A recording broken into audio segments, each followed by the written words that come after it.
नमस्कार, मैं हूं संजीव सिंह राठौर और आप देख रहे हैं सिटी न्यूज नेटवर्क। हमारे देश में राजनीतिक पार्टियों पर और कार्यकर्ताओं पर हमला होना कोई नई बात नहीं है। अभी जल्द में ही बंगाल में एक घटना हुई है जिसमें भारतीय जनता युवा मोर्चा के कार्यकर्ताओं पर हमला हुआ। कई कार्यकर्ता उसमें गंभीर रूप से घायल हुए, जिसमें बताया गया कि जो संगठन था वो संगठन टीएमसी सरकार के विरोध में, टीएमसी जो ममता बनर्जी की जिस पार्टी से हैं, और बताया गया कि ममता बनर्जी कार्यकर्ताओं पर हमला कराया गया जिसमें युवा मोर्चा के कई कार्यकर्ता घायल हुए। तो जो कार्यकर्ता, जो पदाधिकारी वहां पे उस टाइम मौजूद थे, उस समय मौजूद थे, उस रैली में, उस कार्यक्रम में, आज उन्हीं में से एक वरिष्ठ पदाधिकारी हैं। वो भारतीय जनता युवा मोर्चा में राष्ट्रीय लेवल का पद है उनके पास।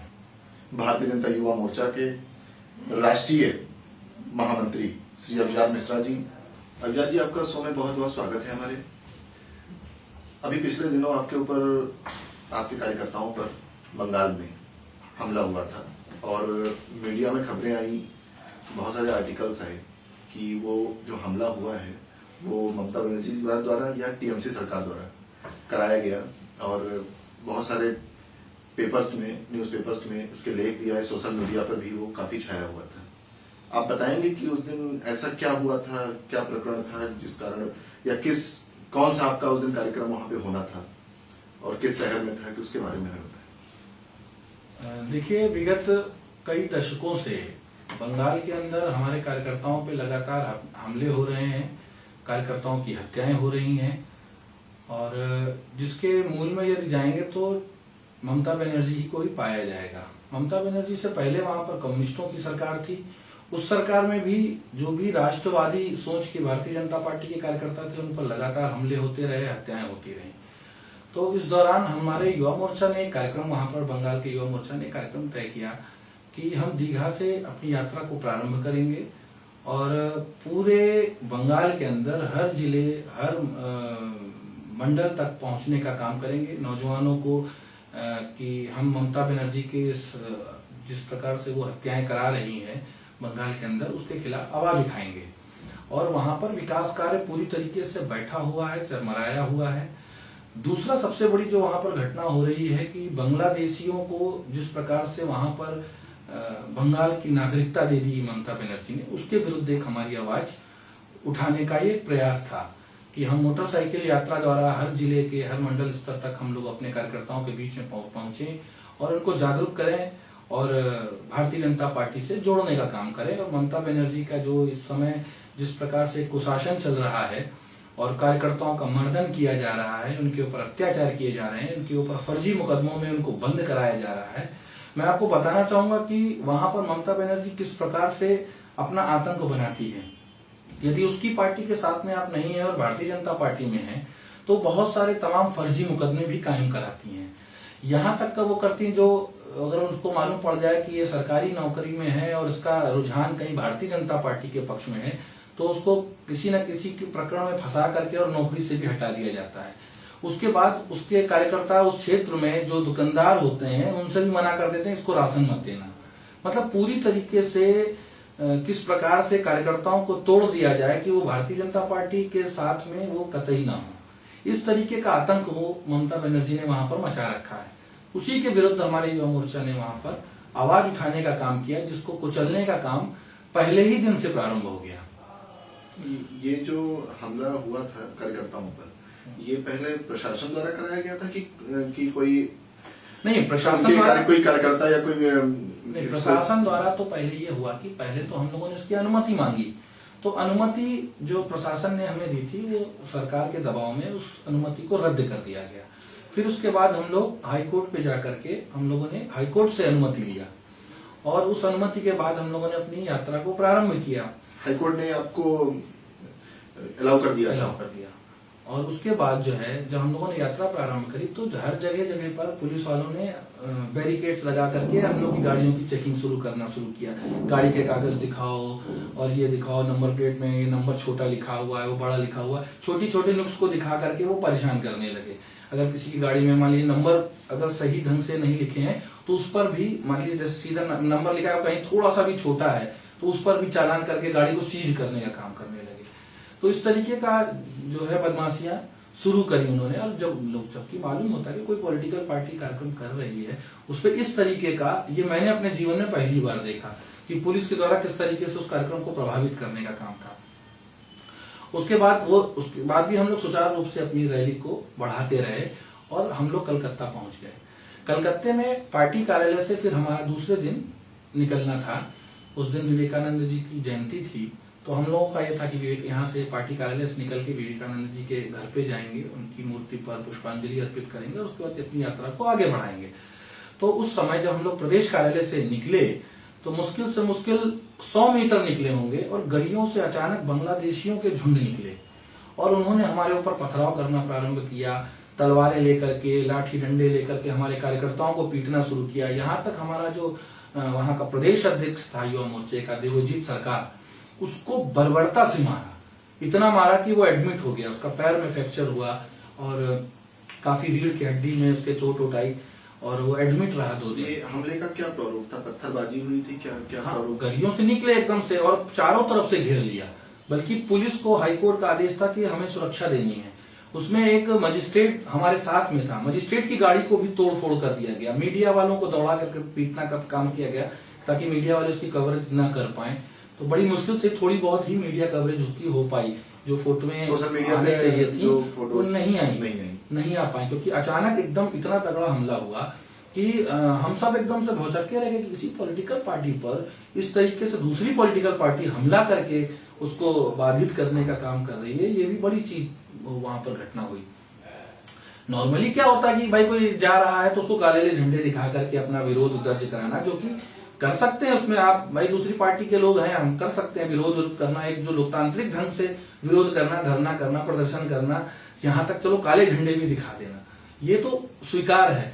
लेकिन जिस प्रकार से पत्थरबाजी करना और हाथों में तलवारें लेकर के और कार्यकर्ताओं को मारने का और पूरा इतना आतंक मचाने का जो काम किया, ये तो बहुत ही शर्मनाक था कि इससे ज्यादा गिरी हुई हरकत एक लोकतंत्र में, स्वस्थ लोकतंत्र में क्या हो सकती है।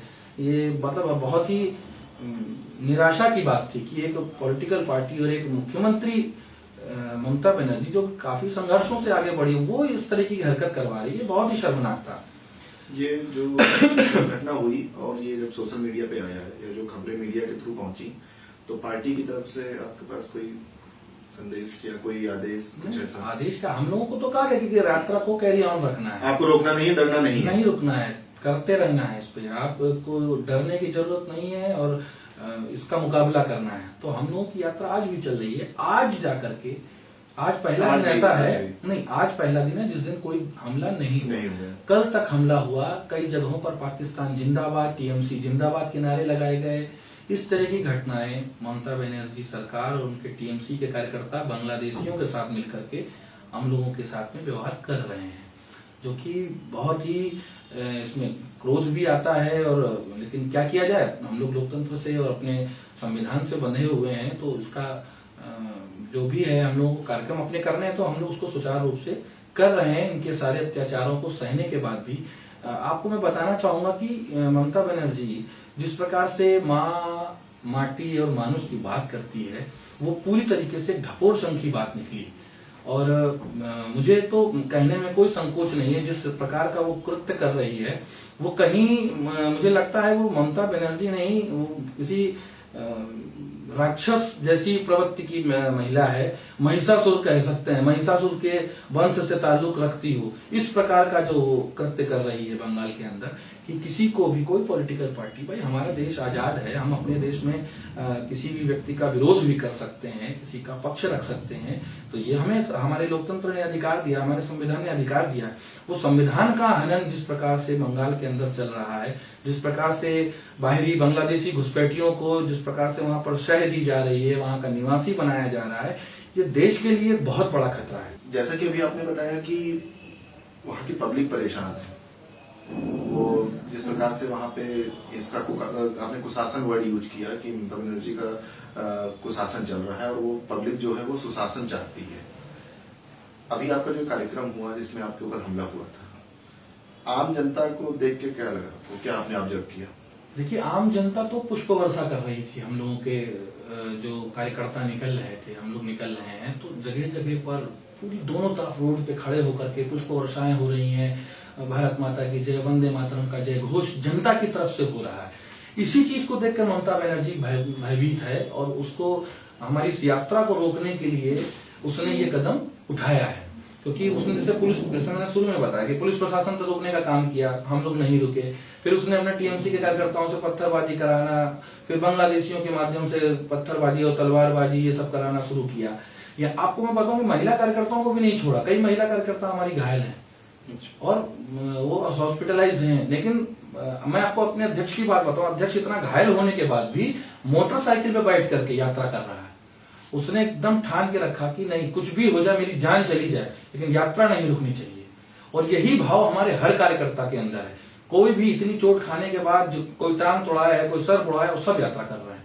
अभी आपने बांग्लादेशियों का जिक्र किया और हम बंगाल की बात कर रहे थे। ये बांग्लादेशियों से और ममता बनर्जी का क्या कनेक्शन? देखिए, इस देश के अंदर जिस प्रकार से बांग्लादेशियों का प्रभाव बढ़ता जा रहा है, मैं आपको बताना चाहूंगा, देश के अंदर लगभग 5 करोड़ से अधिक बांग्लादेशी ये पिछली सरकार के अंदर अपने देश के अंदर आ गए हैं। और उनको इसी तरीके ममता बनर्जी टाइप की जो राजनीतिक पार्टियां हैं, उन्होंने वोट बैंक के लिए उनको वोटर आईडी कार्ड तक उपलब्ध करा दिए। बंगाल के अंदर मैं पिछले लगभग 1 महीने से लगातार वहां पर मैं रहा हूं और हर जिले और मैं बांग्लादेश के बॉर्डर तक का गया वहां पर। तो वहां पर जिस हिसाब से इनकी बस्तियां बस गई और सबके पास वोटर आईडी कार्ड भारत का।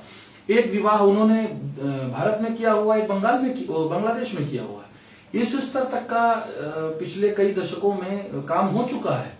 और ममता बनर्जी का जिस प्रकार से उनको संरक्षण प्राप्त है, वो बहुत आश्चर्य की बात है कि बताइए, आप अपने देश के नागरिकों को छोड़ के पड़ोसी मुल्क के घुसपैठियों को संरक्षण देके उनको भारत की नागरिकता दे दिया आपने, जो कि समय समय पर पाकिस्तान जिंदाबाद और इस तरह के नारे लगाते रहते हैं और हमारे देश के नागरिकों को चोट पहुंचाते हैं, चोरियां करते हैं, डकैतियां डालते हैं। इस तरीके के लोगों को संरक्षण ममता बनर्जी दे रहे हैं। तो क्या ये वोट बैंक के लिए सब सारा? पूरा वोट बैंक के लिए। उनको पिछली जो सरकार में जो उनको विजय मिली है, वो मिली बांग्लादेशियों की वजह से है। जिस प्रकार से ममता बनर्जी ने उनका समर्थन किया, उनको यहाँ की नागरिकता दिलाने के लिए उनके वोटर आईडी कार्ड, आधार कार्ड तक का बनवाती है। आधार कार्ड भी उनके पास? आधार कार्ड तक का उनके पास। आपको ऐसे लोग मिले वहां पे? मिले हम लोग तो, क्योंकि मुझे तो कोई वहां जानता है। मैं तो नॉर्मली एक इंसान ऐसे ही नॉर्मली घूमता रहा, बातचीत उनकी बस्तियों में भी गया, कुछ वहां के कार्यकर्ताओं के साथ मिल करके। तो जो मैंने सर्वे किया, उस सर्वे के आधार पर मुझे आपको बता रहा हूँ कि प्रत्यक्ष रूप से मैं देख रहा हूँ। मैं बताऊं, 1 महीने के अंदर मैंने काफी जिलों का वहां प्रवास किया, लगभग सभी जिलों में मैं गया हूँ। और वहां पर जो बांग्लादेशियों की बस्तियां, ये एकदम अलग हैं उनके अंदर जाकर के। और इसी की वजह से वहां पर ममता बनर्जी का जबरदस्त विरोध है। और भारतीय जनता पार्टी को मैं आपको बताऊं, निश्चित रूप से जनता का पूरा समर्थन मिलने लगा है, जिसकी वजह से ममता बनर्जी ने इस दौरान भारतीय जनता पार्टी के कार्यकर्ताओं पर हमले तेज कर दिए। कई कार्यकर्ताओं की हत्या हुई, कई युवा मोर्चा के कार्यकर्ता जिला अध्यक्ष तक का मार दिए गए हैं, कई लोग जेलों में सड़ रहे हैं फर्जी मुकदमों में। इस प्रकार का आतंक वहां पर मचा है कि जिसकी आप कल्पना भी नहीं कर सकते। तो वहां जब आप प्रत्यक्ष रूप से जाओगे तो आपको देखने में मिलेगा। इस हमले के बाद क्या प्रतिक्रिया रहेगी आगे वहां पे? हमारा जो कार्यक्रम है, ये तो हम पूरा करेंगे ही करेंगे, चाहे कुछ भी हो। चाहे कुछ भी हो, चाहे हमारे जितने भी कार्यकर्ताओं को ये आघात पहुंचाए, चोट पहुंचाए, हम लोगों ने तय कर रखा है कि हम करेंगे। अभी परसों मैं फिर से जा रहा हूँ वहां पर। और इसके बाद एक बड़ा राष्ट्रव्यापी कार्यक्रम हम लोग बंगाल चलो का बनाने का कर रहे हैं। हमारी राष्ट्रीय अध्यक्षा माननीय आदरणीय पूनम महाजन जी के नेतृत्व में हम लोग एक अगला कार्यक्रम प्लान कर रहे हैं कि पूरे देश भर से हर नौजवान जो है वहां पर पहुंचे और बंगाल में जिस प्रकार ने ममता बनर्जी ने आतंक का माहौल बना रखा है, उसको पूरे देश के अंदर हम दिखाएं। और ये भी साथ साथ में दिखाएं कि बांग्लादेशी घुसपैठिए जिस प्रकार से अपने देश के अंदर घुस के एक ताकतवर बन रहे हैं, वो देश के लिए कितना बड़ा खतरा बनने वाला है, इस चीज से भी लोगों को अवगत कराना है। तो इसलिए हम लोग इसको राष्ट्रव्यापी कार्यक्रम बना करके हम लोग बंगाल में तो बंगाल चलो कोई आपने कोई रणनीति बनाई है कि हमला अगर दोबारा से हुआ उसके बाद उसके लिए आपने कोई अभी रणनीति बनाई है? हमारी कोई रणनीति। आपको जो कुछ करना हो आप करिए, हमको जो कुछ करना है हम करेंगे। जनता का समर्थन हमारे साथ में है और मैं एक विश्वास के साथ मैं कहना चाहता हूं कि हमारी भारतीय जनता पार्टी की भी सरकार वहां बनेगी और जिस प्रकार से बांग्लादेशी घुसपैठिए वहां पर बैठे हुए हैं, एक एक को चिन्हित करके उनके देश का रास्ता उनको दिखाया जाएगा और जितने भी अपराधी बांग्लादेशी उस देश के अंदर घुस के अपराध कर रहे हैं उन सबको जेलों में ठांस दिया जाएगा। दोस्तों, इस प्रकार से आपने देखा कि जो ये पिछले हफ्ते जो घटना हुई थी भारतीय जनता युवा मोर्चा के साथ बंगाल में, अफजा जी ने बताया हमारे शो के माध्यम से कि किस प्रकार से कार्यकर्ताओं पर हमला हुआ, किस प्रकार से टीएमसी सरकार और ममता बनर्जी की सरकार किसी अन्य पार्टी के खिलाफ किस तरह का रवैया रखती है। तो आपका बात करने के लिए बहुत बहुत धन्यवाद हमारे साथ। आप देखते रहिए city news network. Thank you.